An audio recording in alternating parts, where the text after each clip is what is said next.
My name is Clara Hayes, and I was just 17 years old.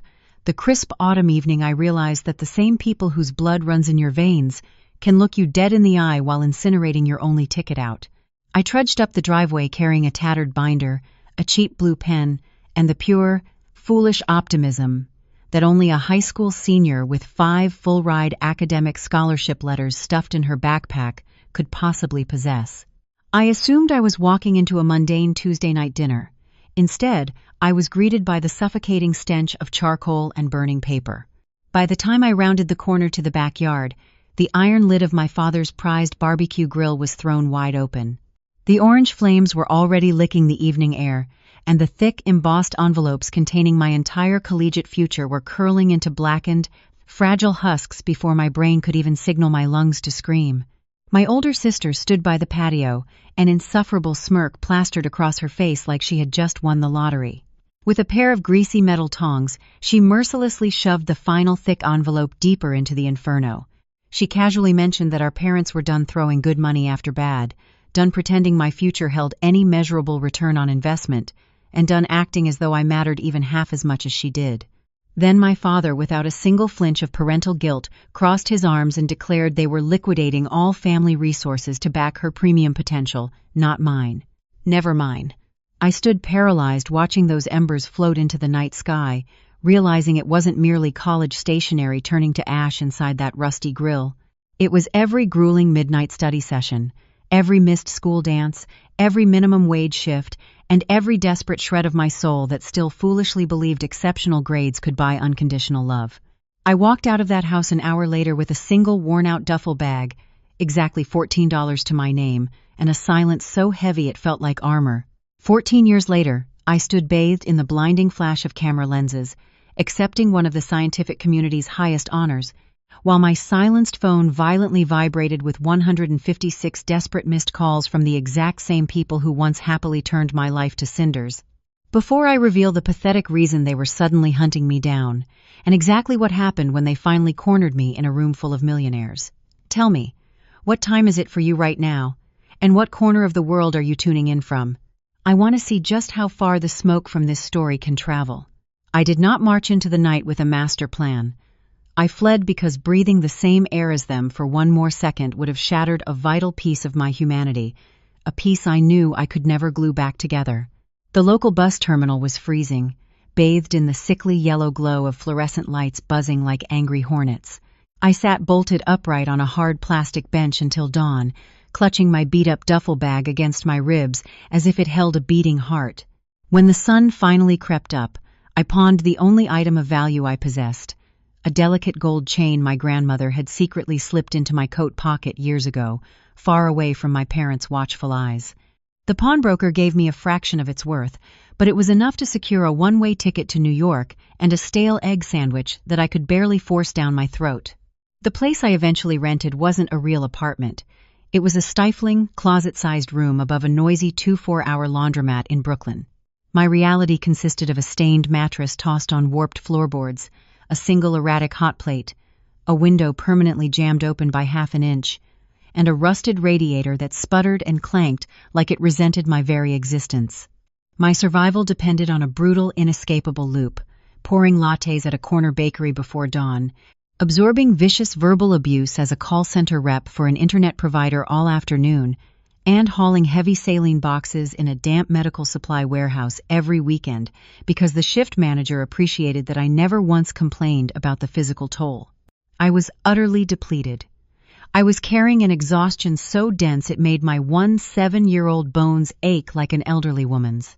The closest I came to totally breaking down was on a freezing Thursday evening after an impatient customer hurled a scalding cup of tea across the bakery counter because I misheard his order, prompting my boss to threaten me with immediate termination. I dragged myself back to that miserable room, unzipped my duffel bag, and found a crumpled family portrait hidden at the bottom, the only photograph I had accidentally swept up in my frantic packing. I stared at their smiling, perfectly curated faces for a long time. Then, I flicked on the hot plate, held the glossy corner over the glowing orange coil, and dropped the photo into a cheap tin saucepan. I watched the faces bubble, melt, and turn to pitch black ash. That was the exact moment I stopped waiting for an apology, and stopped waiting for my family to miss me. Around that same brutally cold month, I crossed paths with Sarah, a fellow barista at the corner bakery. She moved behind the hissing espresso machines with the unshakable calm of someone who had already survived the worst kind of heartbreak, the kind inflicted by people you were supposed to trust unconditionally. At first, she didn't pry into my life. She merely observed how I spent my meager 1-5-minute breaks huddled in the back room, devouring heavy biology textbooks covered in public library stickers and highlighting dense, grayscale medical journals.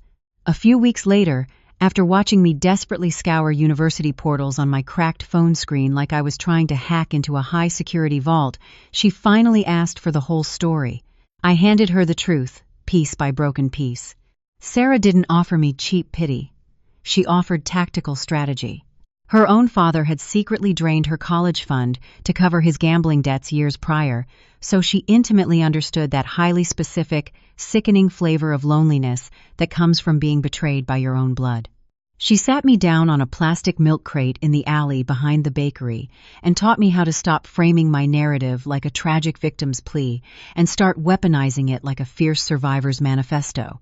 Working side by side after our exhausting shifts, we began the grueling process of architectural reconstruction. We hunted down my high school transcripts, relentlessly emailed former teachers for duplicate letters of recommendation, and eventually uncovered a rigorous, remote pre-medical science bridge program hosted by an institution that actually believed raw talent could emerge from the most unconventional routes. The tuition grant they offered was only partial. The applicant pool was terrifyingly competitive, and there was absolutely no guarantee they would look twice at a runaway girl pouring coffee in Brooklyn. But for the very first time since I watched my future turn to ash on that barbecue grill, hope flickered back to life inside my chest. It wasn't a soft, naive kind of hope anymore. It felt rigid, calculated, and dangerously sharp. And when the formal acceptance email chimed on my phone at exactly 3:14 inches the morning, I didn't weep because some academic institution had mercifully rescued me. I wept because, for the first time since I walked out into the freezing night, I had successfully rescued myself. That online pre-med program quickly became the absolute steel spine of my new existence. Every other chaotic element of my life, the punishing bakery shifts, the towering stack of past due bills, the agonizingly slow subway delays, the cold instant noodles swallowed whole over a rusted sink, and the chronic migraines from surviving on barely 3 hours of sleep a night had to ruthlessly bend around it. I devoured cellular biology chapters before the sun even considered rising over Brooklyn, and mentally mapped out molecular genetics long after midnight. I listened to complex biochemistry lectures through a single, fraying earbud while scrubbing the bakery's tile floors with industrial bleach.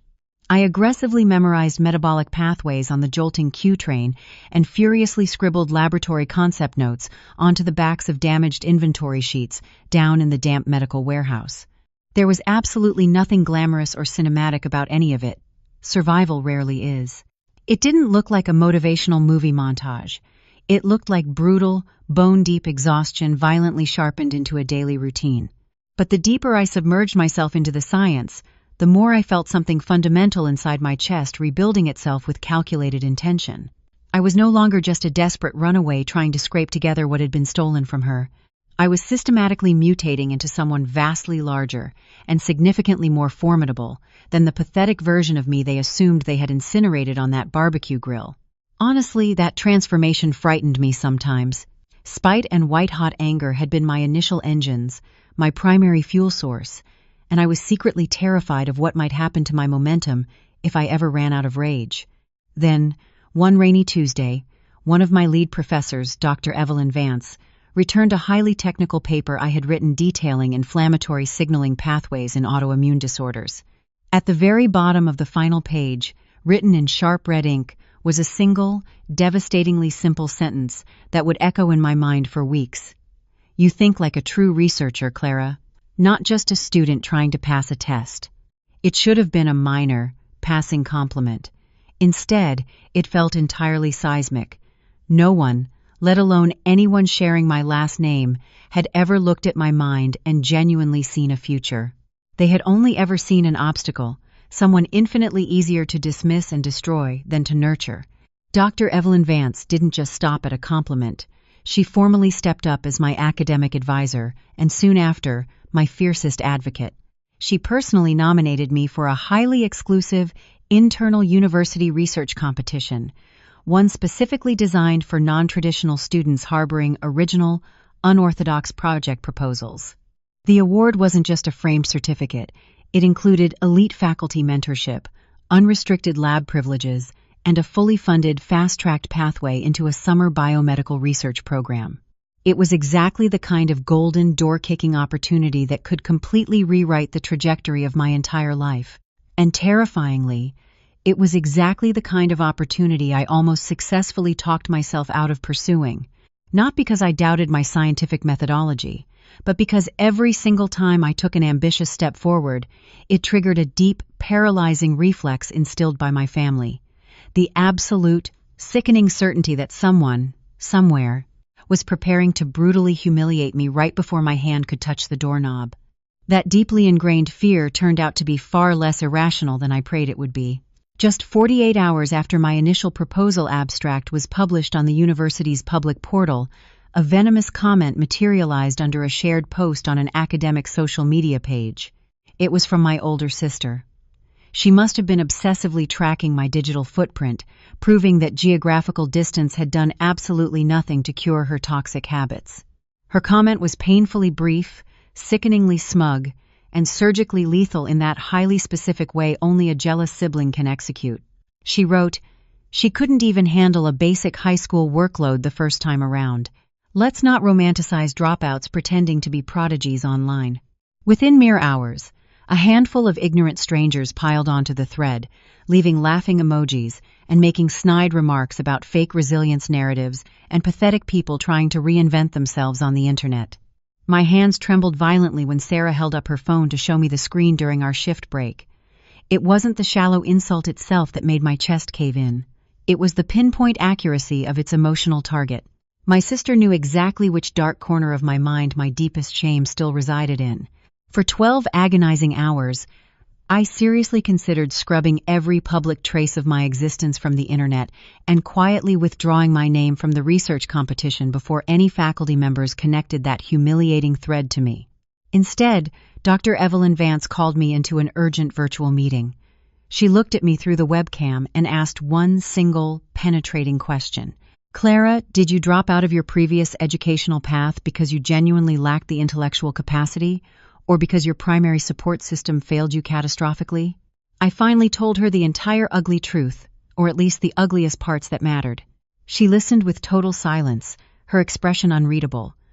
When I finished, she leaned closer to the camera and said, "Then your job is not to cower in the shadows. Your job is to make the empirical quality of your scientific work so utterly undeniable that petty, miserable people are reduced to permanent footnotes in your biography." I submitted the comprehensive research proposal exactly 3 days later.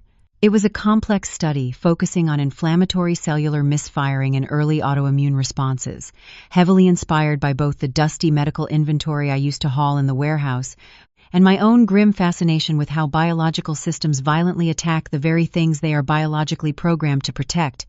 I typed every single section, methodology, and hypothesis with a laser-focused precision that bordered on absolute fury.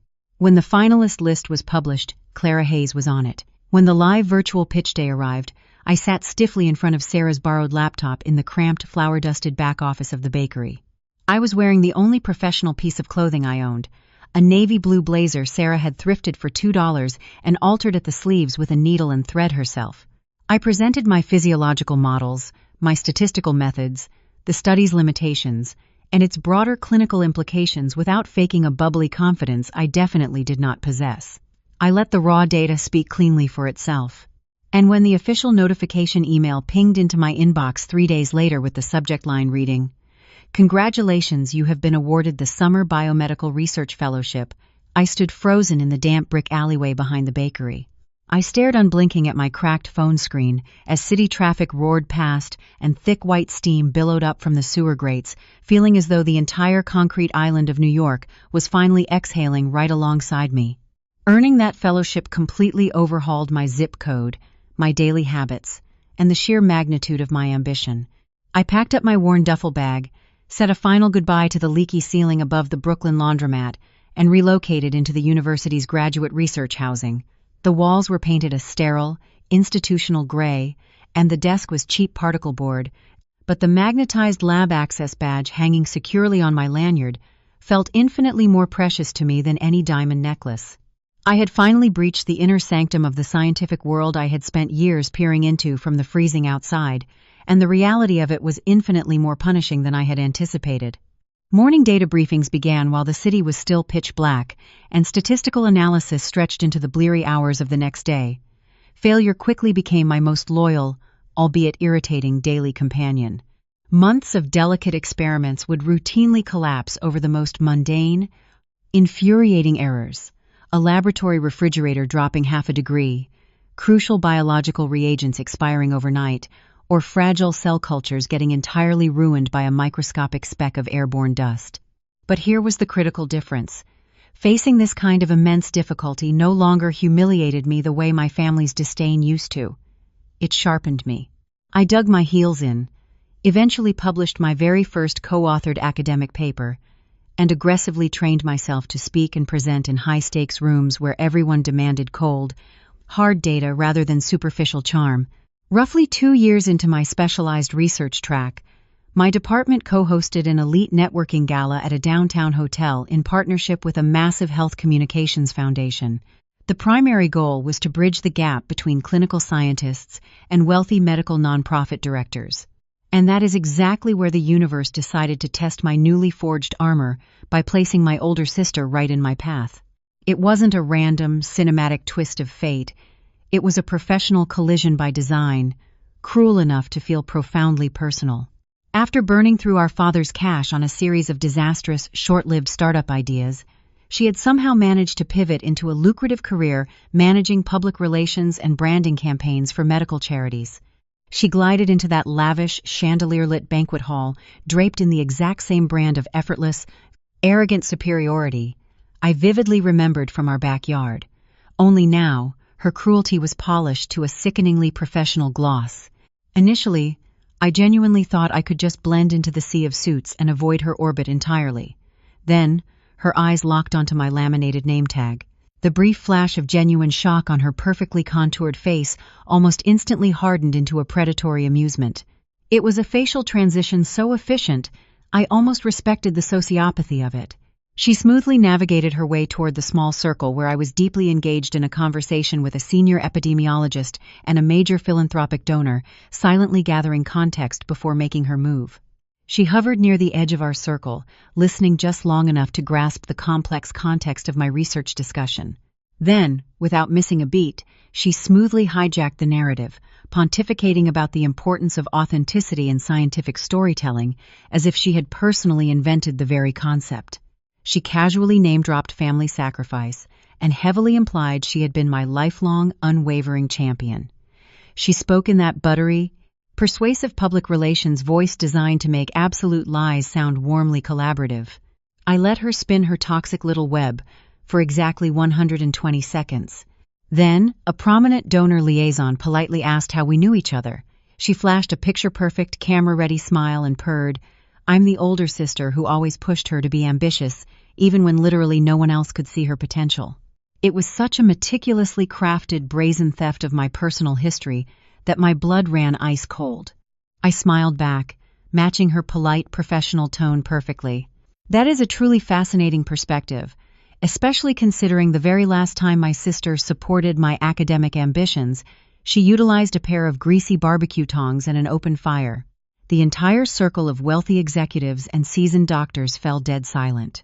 Her manicured facade didn't crack instantly, but the raw panic flashing in her eyes was unmistakable. I didn't raise my voice by a single decibel. I didn't create a theatrical scene. I simply added that family encouragement is often quite difficult to brand for public relations once it has literally been used as lighter fluid. The donor liaison stared at her with a sharpened gaze that clearly indicated he understood far more than she wanted him to. She desperately tried to recover the fumble, stammering out some nonsense about how families are complicated, and success often rewrites emotional memories.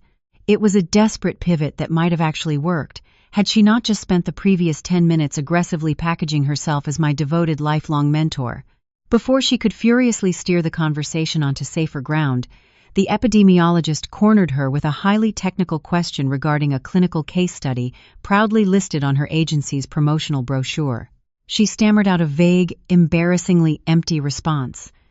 I answered it for her with surgical precision, simply because I had reviewed that exact medical report for a recent grant application.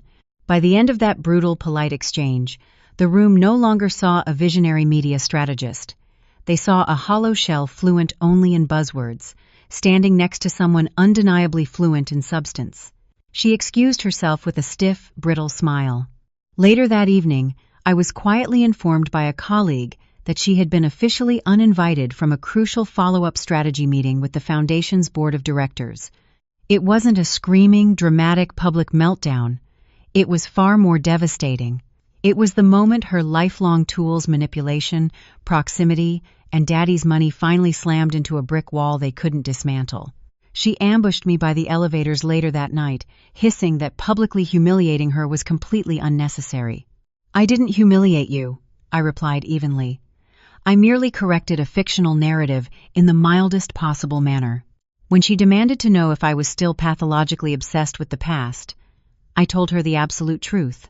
I was simply no longer willing to let the very people who tried to obliterate my existence narrate my life story for their own professional convenience. Returning to the quiet hum of the lab that night, I felt an incredibly strange sense of peace.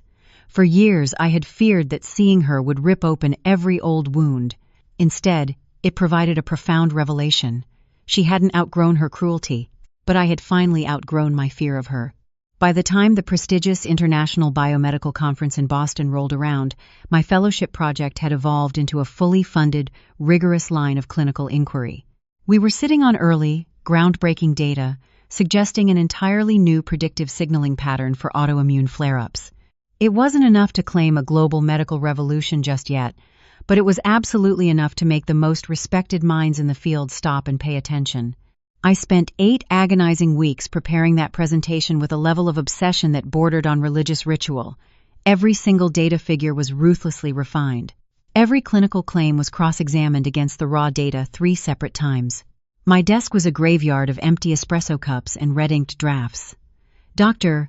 Evelyn Vance had warned me that public recognition acts as a powerful magnet for both unprecedented opportunity and vicious scrutiny, and her intuition was flawless. A keynote conference talk doesn't just introduce your scientific methodology to the world, it introduces your character. And on the crisp Tuesday morning of my panel, my character was almost successfully assassinated by my older sister one final time.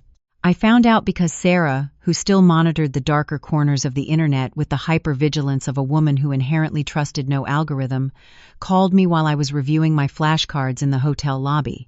A toxic discussion thread had suddenly materialized in an exclusive professional networking group directly linked to the Boston conference. Someone utilizing a ghost industry account, one easily traceable back to the IP network of my sister's PR firm, had heavily implied that Clara Hayes's resilience narrative was entirely fabricated for academic sympathy. The post insinuated that core portions of my scientific framework had actually been stolen from private intellectual family discussions long before I ever entered the medical field. It was a fundamentally absurd accusation, but it was strategically brilliant in its absurdity. The post was carefully phrased vague enough to sidestep a direct defamation lawsuit, yet suggestive enough to plant a highly destructive seed of doubt among my peers. The underlying implication wasn't that she actually understood my complex biochemistry. It was that I was fraudulently staging myself as a self-made genius while actively hiding a borrowed privileged origin. It was a classic, calculated sabotage tactic, explicitly built for an audience that values dramatic aura over empirical evidence. I could have easily spent my final morning in a blind panic defending myself in the comments section, desperately chasing down conference moderators, and weeping as I explained my traumatic personal history to absolute strangers. Instead, I didn't type a single defensive word.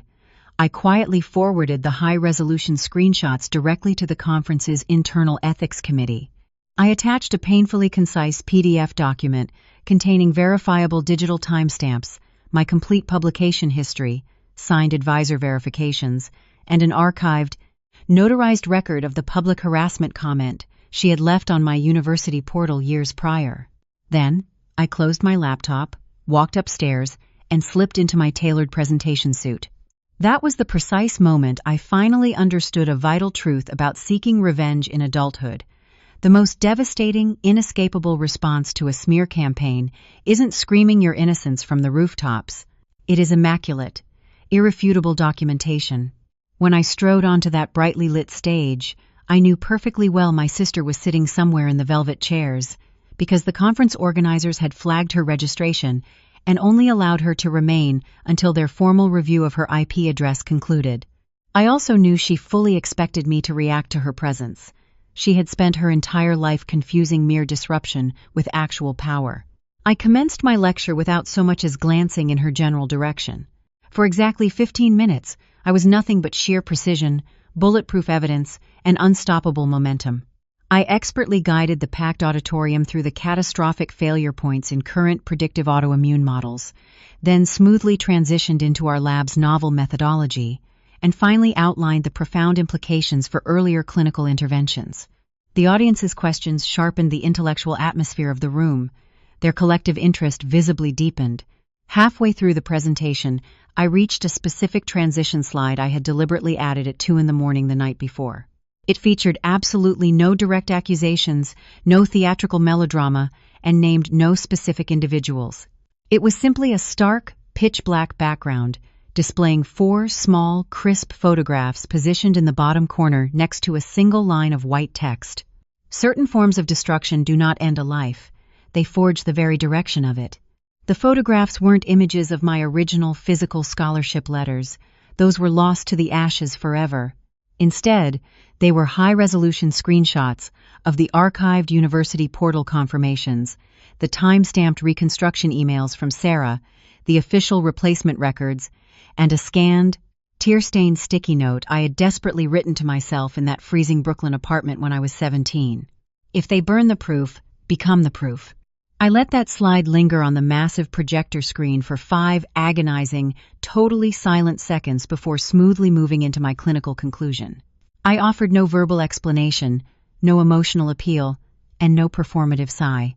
The room of brilliant minds understood exactly what it needed to understand. When the applause finally erupted, it wasn't just standard polite academic clapping, it was a sustained, thunderous roar. During the ensuing Q&A panel, 2 highly decorated senior researchers inquired about potential collaborations. A representative from a major philanthropic foundation asked if I had considered expanding the trial into a multi-center international pilot. Then, one of the ethics committee directors casually approached the edge of the stage and quietly murmured that the false post complaint had been officially resolved. My sister's conference access credentials had been permanently revoked for gross professional misconduct, and a formal warning note had already been dispatched to affiliated academic organizers. I didn't bother watching her be escorted out by security, but I heard later through the grapevine that she fiercely argued with the guards, frantically invoked our family ties, insisted it was all a giant misunderstanding, and ultimately stormed out past a lobby full of elite scientists who had just watched me command the absolute respect she had so desperately tried to poison. That evening, several prominent researchers invited me to a celebratory dinner. My professional inbox was flooded with lucrative new contacts. My personal phone, however, contained something entirely different. It was the very first text message from my father in 14 long years. "We saw the live stream of your presentation. We're so proud of you. Call us." Proud. That single hypocritical word made me laugh so hard it echoed in the dead quiet of my luxury hotel room. They had blissfully ignored my starvation, actively mocked my ambitions, eagerly financed my sister's insufferable arrogance, and proudly stood right beside a barbecue grill while my entire future went up in flames. But now that my name carried massive institutional weight, now that entire auditoriums applauded when I simply cleared my throat, now that prestigious medical journals were fighting to publish my work, they had miraculously rediscovered their parenthood. I didn't type a single letter in response. I muted his number, switched off the bedside lamp, and slept more deeply and peacefully than I had in over a decade. The Nobel Prize did not materialize out of thin air. Anyone who narrates scientific glory as if it arrives in a neat cinematic leap has either never conducted rigorous lab work or never survived truly agonizing years. There were grueling academic fellowships, exhausting postdoctoral cycles, countless failed replications, slow collaborative breakthroughs, harsh public criticism, meticulously revised physiological models, and 14 solid years of relentless labor separating that terrified 7-year-old runaway in Brooklyn from the 1-year-old woman preparing for Stockholm. What fundamentally transformed over that decade wasn't merely my professional resume, it was the very architecture of my psychological identity. I permanently stopped measuring my personal value by whether the people who broke me finally noticed my worth. I measured it by whether my clinical work would outlast my own ego. Still, when the Nobel Committee officially announced our team's contribution to a massive breakthrough that revolutionized early autoimmune interventions, my past didn't just quietly fade away. It came roaring back in the absolute ugliest, most opportunistic form imaginable. Suddenly, my private phone was bombarded. Extended relatives I hadn't spoken to in over a decade were abruptly leaving breathless voicemails about our brilliant Clara. My father left 6 frantic voicemails in a single afternoon. My mother sent tearful emails declaring that families must organically unite during monumental life moments. My sister crafted a sickeningly polished message claiming time had granted everyone maturity, and she prayed we could honor the healing journey together as a family. I completely ignored every single one of them. I graciously accepted the award, granted only the media interviews I explicitly chose, and rigorously prepared for the Stockholm ceremony with the exact same steel discipline that had carried me through every other locked door in my life. What I didn't know at the time was that this sudden, overwhelming surge of family support had absolutely nothing to do with parental pride or sibling remorse.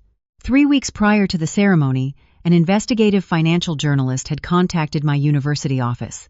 They were requesting a formal comment on a massive regional business scandal involving a fraudulent wellness startup directed by my sister. It turned out my father had desperately secured massive, high-interest loans for her failing venture by loosely, and in several cases, falsely tying their financial projections to my rapidly growing scientific reputation. They hadn't technically forged my legal signature, but they had aggressively traded on my prestigious name in private investor pitch meetings and deceptive promotional materials. When the financial reporter discovered I had absolutely zero involvement, the story instantly pivoted from a standard business profile into a full-blown fraud investigation. By the time Nobel Week arrived, her startup was under severe legal scrutiny. 2 major investors had violently yanked their funding, and my family's financial foundation was catastrophically fracturing. That was the pathetic, undeniable reality behind the 156 missed calls. They weren't desperate for my forgiveness. They were desperately trying to hijack my newly minted legitimacy to save themselves from ruin. On the evening of an exclusive philanthropic gala linked to the Nobel festivities, I stepped into a sweeping ballroom dripping with crystal chandeliers and extravagant floral arrangements. And there they were, hovering near the grand staircase, dressed in tailored suits and imported silk, as if sheer elegance could somehow miraculously erase 14 years of absolute betrayal. My father looked physically diminished, his jawline softer, but the stubborn arrogance in his eyes remained perfectly intact. My mother nervously wrung her hands. My sister looked rigidly controlled, trembling with the specific, terrifying energy of someone balancing on the very last stable piece of rubble before a total structural collapse. They ambushed me before I could even hand my coat to the cloakroom attendant. My father launched immediately into a manufactured emotional monologue, entirely bypassing any actual apology. He loudly proclaimed that families make honest mistakes, that foolish pride gets in the way of love, and that life had taught them all severe, humbling lessons. He spoke projecting his voice like a desperate man auditioning for forgiveness in front of the wealthy witnesses milling around us. Then, he smoothly pivoted, asking if we could arrange a private, united family reconciliation before the relentless financial press spread any more damaging misunderstandings regarding their besieged wellness company. There it was, the absolute bottom line. Not grief, not accountability, just desperate corporate damage control. I stared at him and stated flatly that there was no misunderstanding to clear up. They had explicitly chosen her over me, cruelty over decency, image over truth. He tried one last time, aggressively lowering his voice, insisting he had always known I possessed raw intelligence, but that he had simply been forced to make practical financial decisions at the time. Practical. Hearing that specific word again nearly knocked the wind out of me. It was the exact same sickening logic he had deployed while my future turned to ash on his barbecue grill. My sister stepped forward then, but not to offer a tearful confession. She came to negotiate terms. She desperately whispered that her PR firm had suffered catastrophic losses, begging for just one public photograph together, or a brief, generic statement of support from me to calm investor speculation and allow everyone to move forward. Move forward. As if my hard-earned scientific legacy was just a frozen family asset she could suddenly liquidate to save her own skin. I could have easily dismissed them in private. I could have silently walked away. Instead, when one of the foundation's executive hosts noticed the tension and stepped over to ask if everything was all right, I answered clearly and loudly enough for the entire surrounding circle of VIP donors to hear. It is truly remarkable how some people only discover the vocabulary of unwavering support the very second your success becomes a marketable commodity, I said. Family is not defined by who aggressively jumps into photographs when the flashbulbs start popping, but by who stands firmly beside you when there is absolutely nothing left to gain. There was no theatrical shouting, no dramatic scene, just the freezing, undeniable truth spoken in a ballroom where reputation is the only currency that actually matters. My father went dead pale.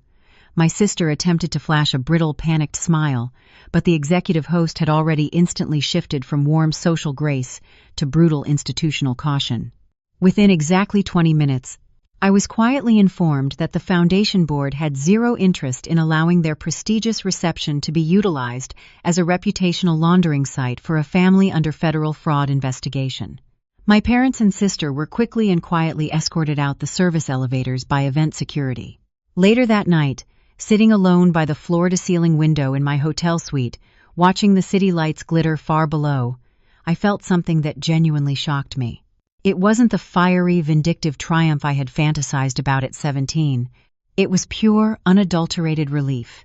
The metaphorical door I had walked through that freezing night in Brooklyn had never fully clicked shut because some small, damaged part of my inner child had always been secretly waiting for them to finally explain why I was so unbelievably easy to sacrifice. Now, I finally had the definitive answer. They hadn't evolved. Their manipulative methods had simply matured. And that realization meant I was finally, permanently free. The absolute final conversation took place roughly 4 weeks after the Nobel ceremony. It didn't happen in a gilded ballroom or under the glaring flash of media cameras, but in a sterile, glass-walled conference room at my primary legal counsel's office in downtown New York. By that point, the catastrophic fallout was complete enough to permanently strip away their polished performances. My father's fraudulent financing had completely imploded under intense federal scrutiny. The suburban house I grew up in was currently listed for quick sale to cover mounting legal debts, and my sister's once glamorous PR firm had rapidly hemorrhaged the few clients still willing to ignore the toxic rumors. They had formally requested the meeting through their desperate attorneys, aggressively claiming they simply wanted emotional closure and one final chance to speak honestly without reporters or outsiders present. I agreed to the meeting for one single selfish reason. I was utterly exhausted from being silently stalked by the suffocating shadow of unfinished business. When they shuffled into the glass room, I immediately recognized what true desperation physically removes from a person. My father no longer possessed that booming strategic authority. He just sounded frail and incredibly old. My mother began openly weeping before anyone even pulled out a chair. My sister attempted to launch into a rehearsed, legally vetted statement, but halfway through the first paragraph, her voice violently cracked. She dropped the meticulously drafted papers onto the table. For the very first time in my entire adult life, I heard something closely resembling the raw, unvarnished truth spill from her mouth. She confessed that she had always deeply, pathologically hated how easily complex academic concepts came to me. She hated the way our high school teachers consistently used my name as the golden standard for comparison. But mostly, she hated the gnawing, terrifying realization that no matter how much money, attention, or premium tutoring our parents blindly poured into her, there would always be an undeniable brilliance in me that they could never synthetically manufacture in her. Burning those scholarship letters, she tearfully admitted, was a desperate, vicious act of taking back control over a narrative she was rapidly losing. My father heavily interrupted then, his voice shaking, stating that he never should have allowed it to happen. I stared directly into his eyes and asked him the question I had carried for 14 years. Then why did you? He looked down at his trembling hands and whispered, because fully investing in her seemed vastly safer. It was more visible, more immediately useful to the family's social status. You were always so entirely self-sufficient, Clara. You were serious, quiet. You were the exact kind of child adults assume will somehow survive any mortal wound, simply because she refuses to scream loudly enough while she is bleeding out. That horrific answer physically hurt more than watching the flames eat my future ever had, not because it was unusually cruel, but because it was devastatingly objectively true. My mother desperately reached across the table, begging to know if anything could possibly be done to fix this now. She pleaded, asking if I could just make a few phone calls, offer a few professional references, or secure some minor administrative position for my sister in one of the global outreach programs connected to my research institute. And there it was again, the relentless, parasitic instinct to turn me into a convenient bridge after happily using me as the match to light their own fires for years. I looked at them and told them no. Calmly, completely. I clearly stated that I had absolutely zero interest in theatrical revenge. I was only interested in the reality of consequences.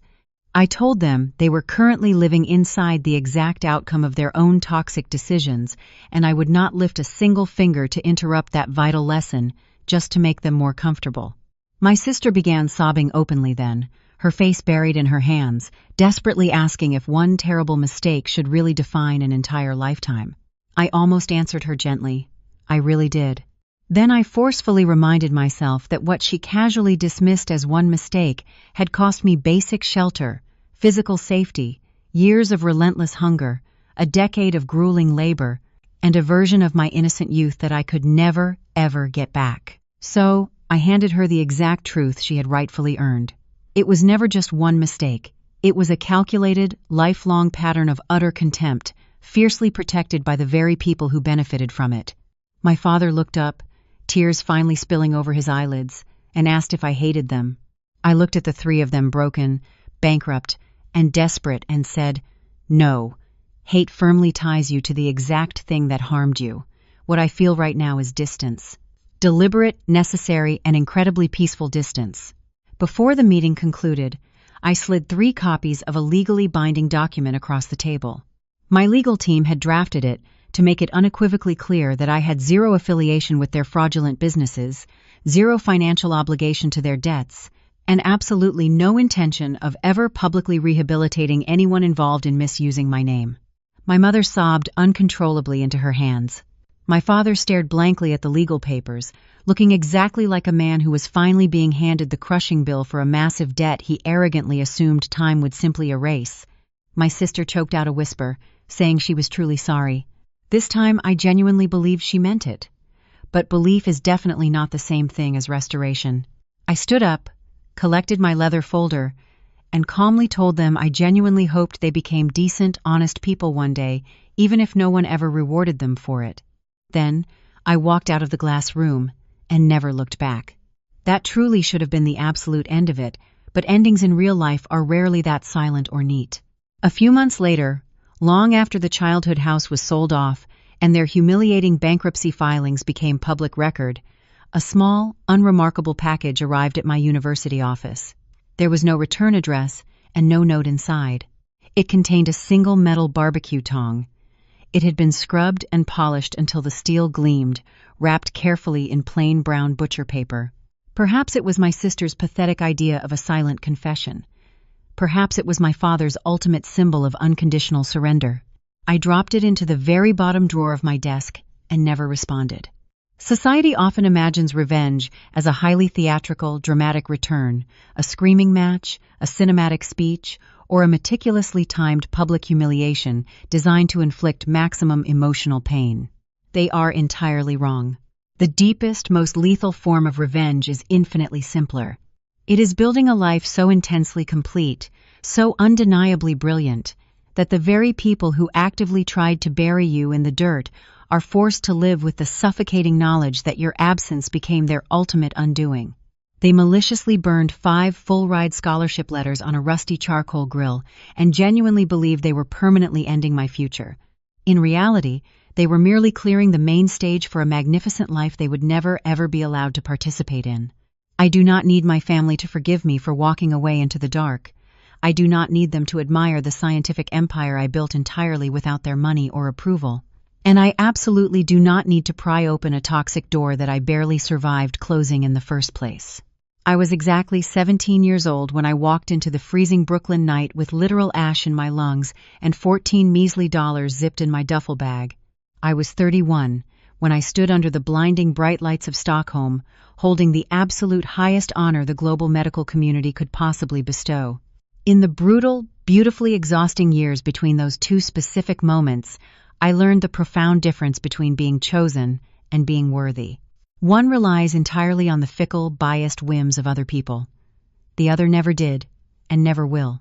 So, if you are listening to my voice right now from a locked room where nobody believes in your potential, from a house that violently confuses psychological cruelty with family hierarchy, from a bloodline that constantly demands you shrink your light just so their mediocre favorite child can shine, please remember this one thing.